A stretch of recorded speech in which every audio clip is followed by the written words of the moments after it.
Hello viewers. Before we start this segment, I want you to know about something that very few people know exists to help seniors and to help our community.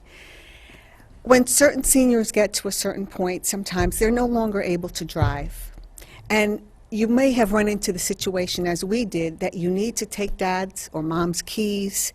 They're fighting with you about it, and you're in a very awkward position. You don't want to take this freedom away from your parent, but you know that they're going to get somebody killed or kill themselves, or worse, God forbid, a child.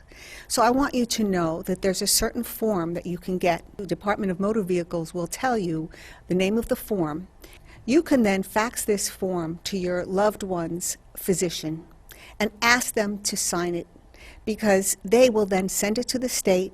The state will send a letter telling your loved one that the license has been revoked, and they'll never know it was you.